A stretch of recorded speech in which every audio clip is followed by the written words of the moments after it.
నమస్కారం. ఘంటార వారికి స్వాగతం. ముందుగా ప్రధానాంశాలు. రాజకీయాల నుంచి తప్పుకోనున్న విజయసాయిరెడ్డి నేడు రాజ్యసభ సభ్యత్వానికి రాజీనామా.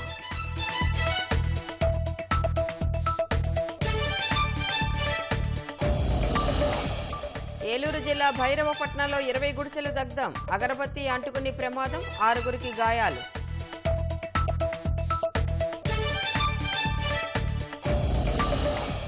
హైదరాబాద్ బంజారాహిల్స్ లో ఫుట్పాత్ పైకి దూసుకువెళ్లిన కారు, ఒకరు మృతి, 2కి తీవ్ర గాయాలు.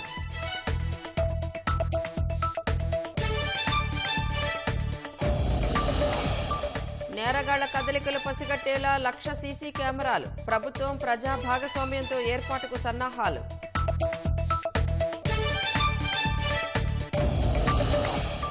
ఉక్రెయిన్తో యుద్ధంపై అమెరికాతో చర్చలకు సిద్ధమన్న రష్యా. గత ఎన్నికల్లో ట్రంప్ గెలుచుంటే సమరం జరిగేది కాదని వ్యాఖ్య.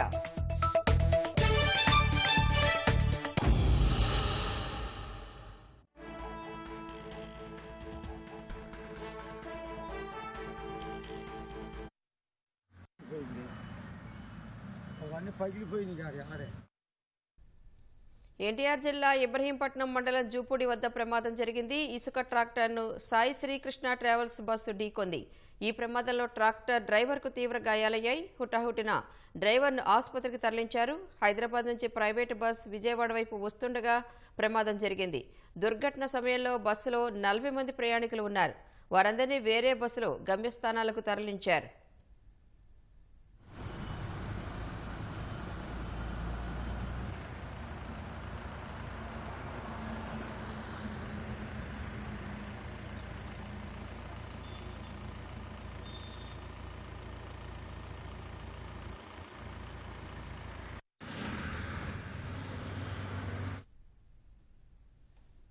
జూపూడి వద్ద ప్రమాదానికి సంబంధించి మరింత సమాచారం మా ప్రతినిధి శ్రీనివాస్ మోహన్ అడిగి తెలుసుకుందాం. శ్రీనివాస్ మోహన్, ప్రమాదం ఎప్పుడు జరిగింది, వివరాలేంటి?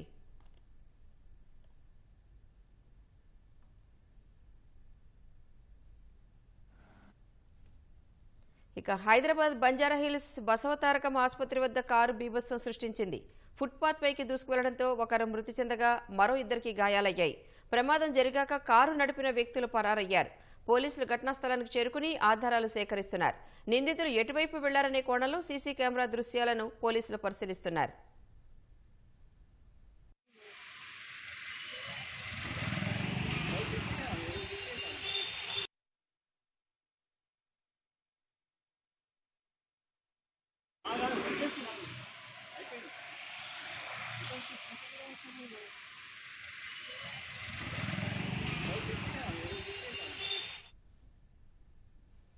వైసీపీలో విజయసాయిరెడ్డి రాజకీయ సన్యాసం కలకలం రేపుతోంది. పదవికి పార్టీకి రాజీనామా చేస్తానని ప్రకటించిన ఆయన ఇవాళ రాజ్యసభ చైర్మన్ కు రాజీనామా పత్రం సమర్పించనున్నారు. అటు సాయిరెడ్డి తీరు తొలి నుంచి అరాచకమే. అక్రమాస్తుల నుంచి ఆర్థిక దోపిడీ వరకు జగన్ కు అన్నీ తానై వ్యవహరించిన సాయిరెడ్డి వైఎస్ కుటుంబంలోని 3 తరాలతో ఆర్థిక అక్రమ బంధాన్ని ఏర్పరచుకున్నారు. ఆ త్యాగానికి ప్రతిఫలంగా అన్నట్లు పార్టీ పెట్టిన తర్వాత వచ్చిన మొదటి రాజ్యసభ సీటును జగన్ విజయసాయికి కేటాయించారు. తర్వాత మరోసారి పొడిగింపు అందుకున్నా అలా పార్టీలోనూ నెంబర్ 2 అన్న స్థాయికి చేరారు. అధికారం అండతో విశాఖలో అల్లుడి కుటుంబ భూదోపిడీకి మద్దతు నుంచి రాష్ట్రాల్లో విలువైన ఆస్తులు వారికి చేరడంలో కీలక పాత్ర పోషించారు. కాకినాడ పోర్ట్ సెజ్లో వాటాలు లాక్కున్న ఘటనలే ఇందుకు ప్రత్యక్ష నిదర్శనం. రాజకీయాలకు గుడ్ బై చెప్పిన వైసీపీ ఎంపీ విజయసాయిరెడ్డి వ్యవహారం ఆది నుంచి అరాచకమే. ఆడిటర్గా ఆర్థిక నేరాల్లో ఆరితేరి తరువాత రాజకీయాల్లోనూ దాన్నే కొనసాగించారు. వైఎస్ కుటుంబం అక్రమాస్తుల్ని కూడబెట్టడంలో ఆడిటర్గా దన్నుగా నిలిచారు. రాజశేఖర రెడ్డి ముఖ్యమంత్రిగా ఉన్నప్పుడు జగన్ కంపెనీల్లోకి పెట్టుబడులు రప్పించడంలో, పారిశ్రామికవేత్తల్ని భయపెట్టడం, బెదిరించడం, బ్లాక్మెయిల్ చేయడంలో కీలక భూమిక పోషించిన ఘనాపాఠి. వైఎస్ రాజారెడ్డి, తరువాత రాజశేఖర రెడ్డి, ఆపై జగన్, ఇలా వైఎస్ కుటుంబంలో 3 తరాలతో దాదాపు 4 దశాబ్దాలుగా విజయసాయిరెడ్డి ఆర్థిక అక్రమ బంధం కొనసాగుతూ వచ్చింది.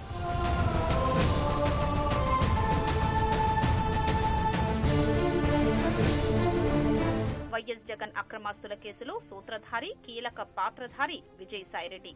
సూట్ కేస్ కంపెనీల ఏర్పాటులో, వాటి ద్వారా నిధులు మళ్లించడంలో జగతి పబ్లికేషన్ విలువను అమాంతం పెంచుతూ డెలాయిట్ నుంచి తప్పుడు నివేదికలు తీసుకొచ్చి ఆ సంస్థ షేరు విలువను భారీగా పెంచి జగన్ కు మేలు చేయడంలో కీలకంగా వ్యవహరించారు. పారిశ్రామికవేత్తల్ని బెదిరించి వారితో జగన్ సంస్థల్లో పెట్టుబడులు పెట్టించారన్న ఆరోపణలు ఉన్నాయి.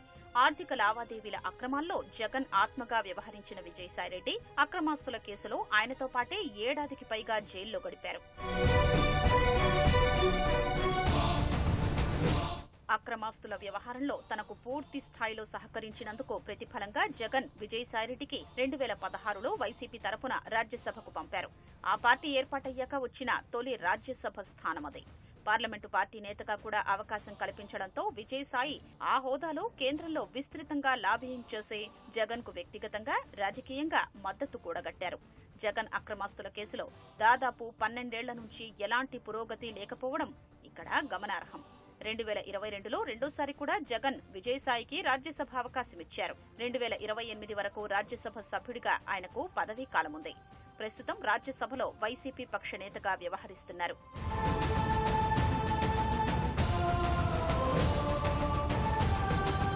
సిబిఐ, ఈడీలు జగన్ అక్రమాస్తుల కేసులో విజయసాయిరెడ్డిని ఏటుగా చేర్చాయి.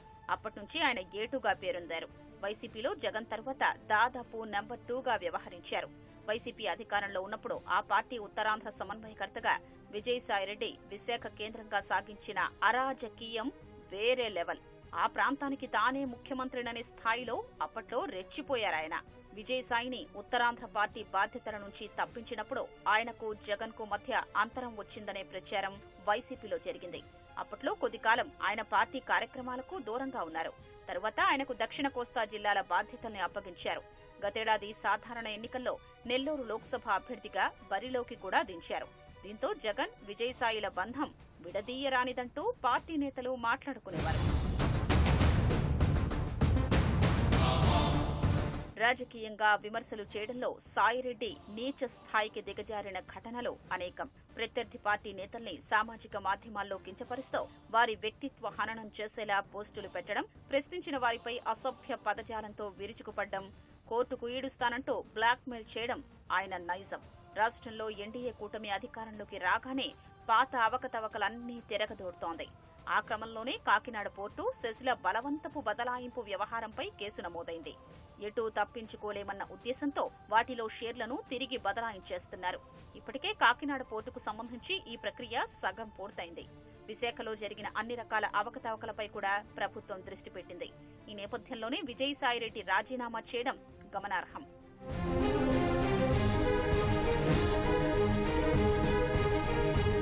వైసీపీ నుంచి రాజ్యసభకు ఎన్నికైన మోపిదేవి వెంకటరమణారావు, బీద మస్తాన్రావు, ఆర్ కృష్ణయ్య ఇప్పటికే ఆ పార్టీకి రాజీనామా చేశారు. మస్తాన్రావు టీడీపీ, కృష్ణయ్య భాజపాలో చేరి తిరిగి రాజ్యసభకు ఎన్నికయ్యారు. ఇలాంటి పరిస్థితుల్లో విజయసాయి రాజీనామా ప్రకటన ఆ పార్టీని కుదిపేసింది. ప్రస్తుతం లండన్ పర్యటనలో ఉన్న జగన్ నెలాఖరుకు తిరిగి రానున్నారు. ఈ సమయంలో కీలక నేత విజయసాయిరెడ్డి చేసిన రాజీనామా ప్రకటన వైసీపీలో తీవ్ర దుమారం రేపింది.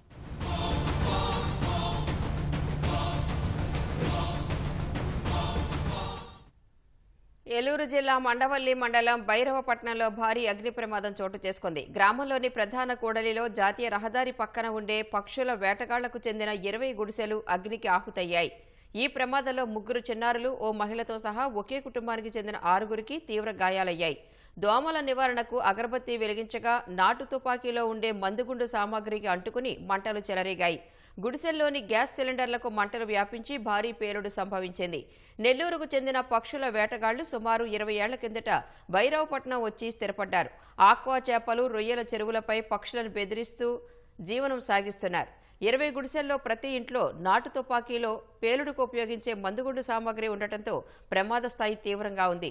2 గంటల తర్వాత వచ్చిన అగ్నిమాపక శకటాలు మంటల్ని అదుపులోకి తెచ్చాయి.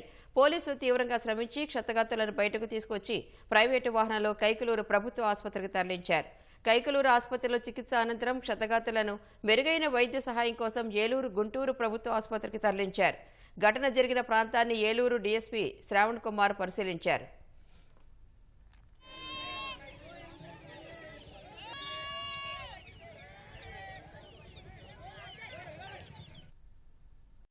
మంగళగిరి టీడీపీ కేంద్ర కార్యాలయంలో నిర్వహించిన గ్రీవెన్స్ కు బాధితులు క్యూ కట్టారు. వైసీపీ హయాంలో తమ భూములు కబ్జా చేశారంటూ మంత్రి ఆనం రామనారాయణ రెడ్డి కురబ కార్పొరేషన్ చైర్మన్ దేవేంద్రప్పకు వినతులు సమర్పించారు. శ్రీశైలం దేవస్థానంలో దుకాణాలు ఇప్పిస్తానంటూ సున్నిపెంటకు చెందిన వైసీపీ నేత నూర్ బాషా 10 లక్షలు తీసుకుని మోసం చేశారని నంద్యాల జిల్లాకు చెందిన రామయ్య ఆవేదన వ్యక్తం చేశారు. మైదుకూరుకు చెందిన వైసీపీ నాయకుడు సీతారామరాజు తన భూమిని అక్రమంగా రిజిస్ట్రేషన్ చేయించుకున్నాడని వైఎస్ఆర్ జిల్లా కాశీనాయనకు చెందిన కృష్ణకుమార్ ఫిర్యాదు చేశారు. వినతులు స్వీకరించిన మంత్రి సమస్యలు పరిష్కరించాలని అధికారులను ఆదేశించారు.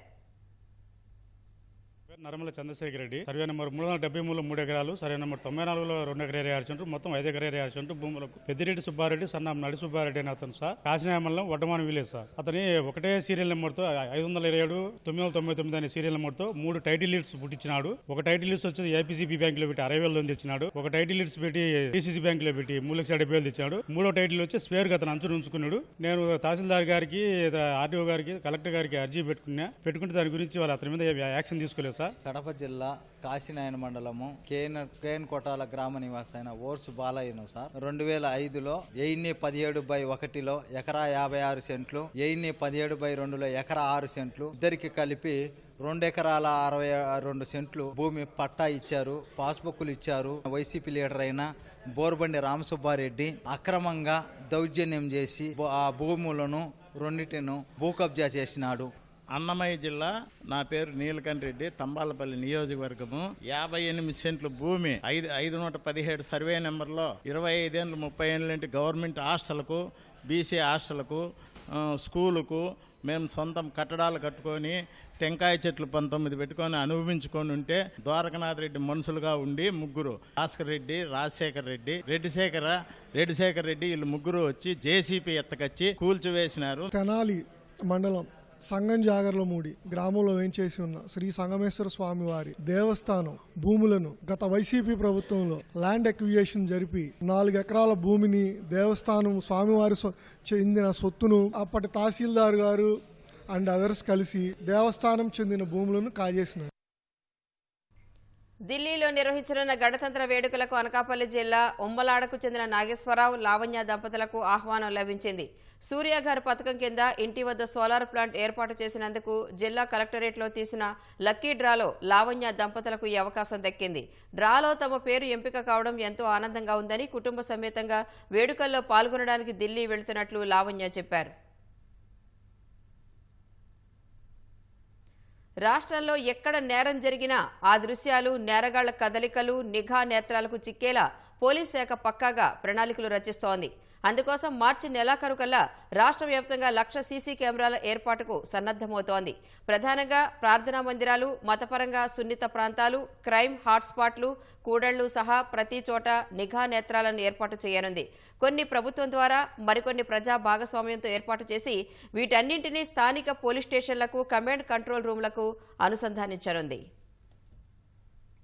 రాష్ట్రంలో నేరాల నియంత్రణకు సాంకేతిక ద్వారా అడ్డుకట్ట వేసేందుకు పోలీసు శాఖ పటిష్ట చర్యలు చేపడుతోంది. నిరంతర పహారా కాస్తూ ఎక్కడ నేరం జరిగినా నమోదు చేసేలా సీసీటీవీల ఏర్పాటుకు ప్రణాళికలు సిద్ధం చేసింది. సీసీ కెమెరాలు లేని చోట డ్రోన్ల ద్వారా నిఘా పెట్టేందుకు వీలుగా రాష్ట్రంలోని ప్రతి పోలీస్ స్టేషన్కు కనీసం ఒక్క డ్రోన్ అయినా అందించాలని పోలీసు ఉన్నతాధికారులు నిర్ణయించారు. విజయవాడ పోలీస్ కమిషనరేట్ పరిధిలో ఇప్పటికే డ్రోన్లను రద్దీ నిర్వహణ, నేర నియంత్రణకు వినియోగిస్తున్నారు. ఇలా రాష్ట్ర వ్యాప్తంగా వీటి వినియోగాన్ని పెంచనున్నారు. 2014-19 మధ్య టీడీపీ హయాంలో రాష్ట్రంలో 14,000 సీసీ కెమెరాలు ఏర్పాటు చేశారు. వాటికి సంబంధించి పై డాటా సెంటర్లో నిక్షిప్తమైన దృశ్యాలను అన్ని జిల్లాల కలెక్టర్లు, ఎస్పీలకు పంపించేందుకు వీలుగా ప్రత్యేక సాఫ్ట్వేర్ సిద్ధం చేశారు. తర్వాత వచ్చిన వైసీపీ ప్రభుత్వం ఆ సీసీ కెమెరాల నిర్వహణను గాలికొదిలేసింది. సాఫ్ట్వేర్ ను సైతం జిల్లాలకు పంపలేదు. దీంతో చాలా కెమెరాలు నిరుపయోగంగా మారి నేరాల రేటు పెరిగింది. కూటమి ప్రభుత్వం ఏర్పాటయ్యాక ప్రజా భాగస్వామ్యంతో పోలీసులు రాష్ట్ర వ్యాప్తంగా 25,250 సీసీ కెమెరాలను ఏర్పాటు చేశారు. వాటిలో నమోదైన దృశ్యాల ఆధారంగా 1989 కేసులు ఛేదించి నిందితుల్ని పట్టుకున్నారు. 2,434 మంది అనుమానితుల్ని గుర్తించారు. సీసీటీవీ కెమెరాలు రాష్ట్రం మొత్తం మీద అన్ని ఇంపార్టెంట్ జంక్షన్స్ లో గానీ, స్పాట్స్ లో గానీ, పాయింట్స్ లో గానీ ఇన్స్టాల్ చేయాలనేది. అది గవర్నమెంట్ ద్వారా ఎన్నైతే అన్నవుతాయి, లేని పక్షంలో దాతల్ని రిక్వెస్ట్ చేసుకొని కెమెరాలు పెట్టాలనే ఆలోచన ఉంది. దీని లక్ష్యం ఏమిటంటే ఒక రోడ్ యాక్సిడెంట్ కానీ, ఒక కొట్లాట కానీ, దొమ్మి కానీ, బాడీ అఫెన్స్ అంటాం మా భాషలో, లేదా ఒక ప్రాపర్టీ అఫెన్స్ కానీ, ఏదైనా సరే ఒక నేరం అంటూ జరిగితే ఏదో కెమెరాలో అది రికార్డ్ అవ్వాలా. That's our objective. అన్ని కెమెరాలు పెట్టాల రాష్ట్రం మొత్తంలో. ఒక రిలీజియస్ ప్లేస్లో కానీ, ఒక క్రైమ్ హాట్స్పాట్ కానీ, ట్రాఫిక్ జంక్షన్లో కానీ ఏదైనా సరే ఒక నేరం జరిగితే అది రికార్డ్ అవ్వాలి అనే లక్ష్యంతో 31 మార్చి కల్లా 1,00,000 కెమెరాలు ఇన్స్టాల్ చేయాలి అని చెప్పి అనుకున్నాం. విజయవాడలో 1150 కెమెరాలు దాతలే ఇచ్చారు. ఈ కెమెరాలన్నింటినీ మేము అనుసంధానం చేస్తాం, ఇంటిగ్రేట్ చేస్తాం కమాండ్ అండ్ కంట్రోల్ సెంటర్కి. కాబట్టి ఎక్కడ ఏం జరిగినా పోలీసు వాళ్ళకి ఇన్ఫర్మేషన్ రావాలి, కనిపించాలి, లేదా కనీసం రికార్డ్ అయిన దృశ్యం చూసి దొంగలు పట్టుకోవడం అవకాశం ఉండాలి.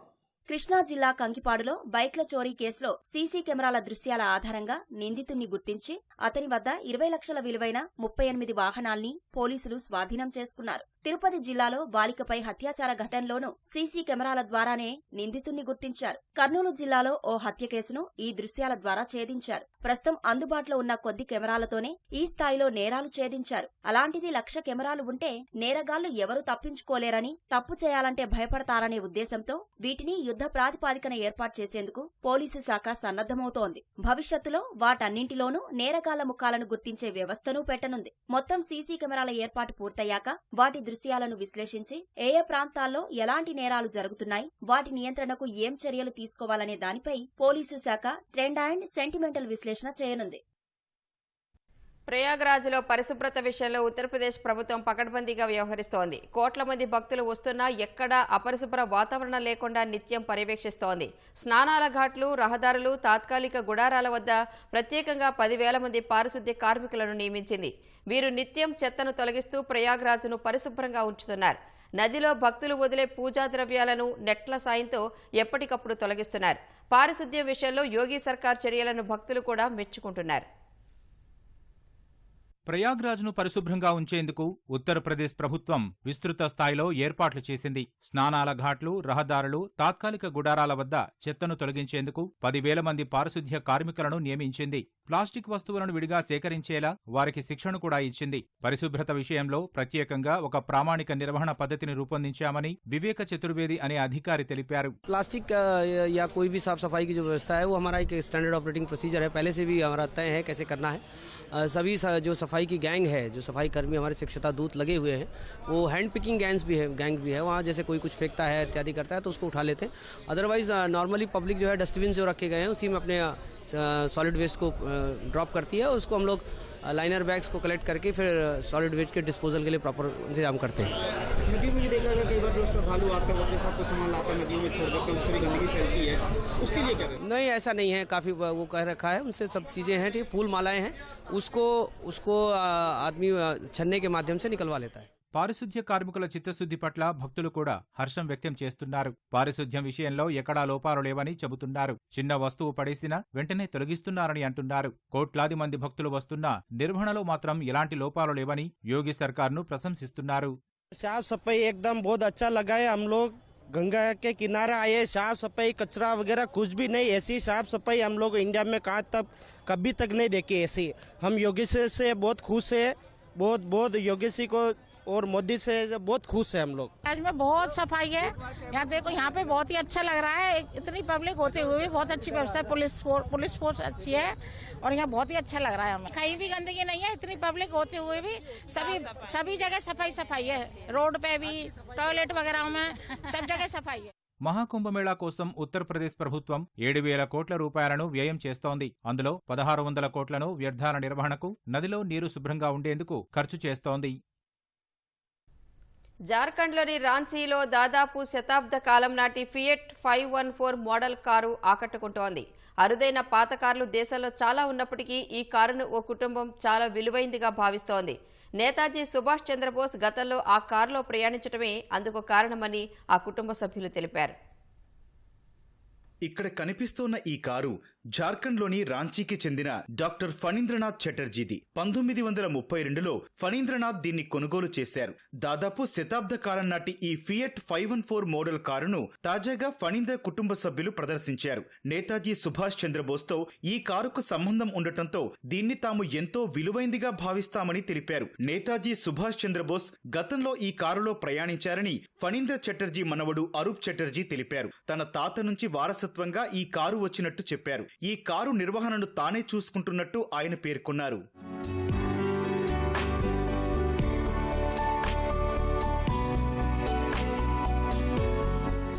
నేతాజీ సుభాష్ చంద్రబోస్ ఈ కారులో ఎప్పుడు ప్రయాణించారన్న వివరాల్ని అరూప్ తెలిపారు. నేతాజీతో తన తాతకు ఎలా పరిచయం అనే విషయాన్ని కూడా చెప్పారు. తన తాత డాక్టర్ ఫణీంద్రనాథ్ చటర్జీకి యదుగోపాల్ ముఖర్జీ అనే మిత్రుడు ఉండేవారని, ఆయన నేతాజీకి అత్యంత సన్నిహితుడని తెలిపారు. యదుగోపాల్ ద్వారా నేతాజీతో తన తాతకు పరిచయం ఏర్పడిందని చెప్పారు. 1940లో రాంచీకి నేతాజీ వచ్చినప్పుడు చక్రధర్పూర్ నుంచి రాంచీకి, ఆ తర్వాత రామ్గఢ్కు ఈ కారులో ప్రయాణించారని పేర్కొన్నారు. నేతాజీతో అనుబంధం ఉన్న ఈ కారు తమ వద్ద ఉండటం మాటల్లో చెప్పలేనిదని అరూప్ అన్నారు. కారు నిర్వహణ చాలా సవాల్గా మారిందని, దీన్ని తమ గ్యారేజీలోనే ఉంచుతామని పేర్కొన్నారు. ఉత్తర కొరియా నియంత కిమ్ జోంగ్ ఉన్తో త్వరలో చర్చలు జరపనున్నట్లు అమెరికా అధ్యక్షుడు డొనాల్డ్ ట్రంప్ తెలిపారు. ఇటీవల ఓ ఛానల్కు ఇంటర్వ్యూ ఇచ్చిన ట్రంప్ ఉత్తర కొరియాతో చర్చలపై స్పందించారు. కిమ్తో త్వరలో మాట్లాడనున్నట్లు తెలిపారు. కిమ్కు తానంటే ఇష్టమని, అతను చాలా తెలివైనవాడని ట్రంప్ కొనియాడారు. దక్షిణ కొరియా, అమెరికాల నుంచి తమకు ముప్పు పొంచి ఉందని ఉత్తర కొరియా ఆరోపించిన నేపథ్యంలో ట్రంప్ వ్యాఖ్యలు ప్రాధాన్యం సంతరించుకున్నాయి. 2019లో వియత్నాంలో ట్రంప్ కిమ్ భేటీ అయ్యారు. కానీ అణ్వాయుధాలు వదిలేసే విషయంలో ఉత్తర కొరియా వెనక్కి తగ్గకపోవడంతో చర్చలు విఫలమయ్యాయి. ఉక్రెయిన్ యుద్ధం అంశంపై అమెరికా అధ్యక్షుడు డొనాల్డ్ ట్రంప్తో మాట్లాడేందుకు సిద్ధంగా ఉన్నట్లు రష్యా అధినేత పుతిన్ అన్నారు. రష్యా ప్రభుత్వ టెలివిజన్ ఛానల్కు ఇచ్చిన ఇంటర్వ్యూలో మాట్లాడిన పుతిన్ ట్రంప్ను తెలివైన నేతగా అభివర్ణించారు. 2020 ఎన్నికల్లో ట్రంప్ గెలిచి ఉంటే ఉక్రెయిన్తో యుద్ధం రాకుండా ఆపేవారని పేర్కొన్నారు. తాను పుతిన్ను కలిసి మాట్లాడేందుకు ఆసక్తి చూపుతున్నట్లు ట్రంప్ చేసిన వ్యాఖ్యలపై స్పందించిన ఆయన విస్తృత శ్రేణి అంశాలపై చర్చలకు మాస్కో కూడా సిద్ధంగా ఉందన్నారు. ఉక్రెయిన్తో సంఘర్షణకు సంబంధించి సంప్రదింపులు జరపడానికి సిద్ధంగా ఉన్నామన్నారు. ఇప్పటికే ఈ విషయం ఎన్నోసార్లు చెప్పినట్లు మళ్లీ చెబుతున్నట్లు పుతిన్ తెలిపారు.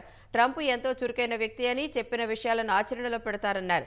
2020 అమెరికా అధ్యక్ష ఎన్నికల్లో ట్రంప్ గెలిచి ఉంటే, ఒకవేళ ఆయన విజయాన్ని దొంగిలించకపోయి ఉంటే ఉక్రెయిన్ సంక్షోభం వచ్చి ఉండేది కాదన్నారు. చర్చలకై వాషింగ్టన్ నుంచి పిలుపు కోసం ఎదురుచూస్తున్నట్లు పుతిన్ తెలిపారు.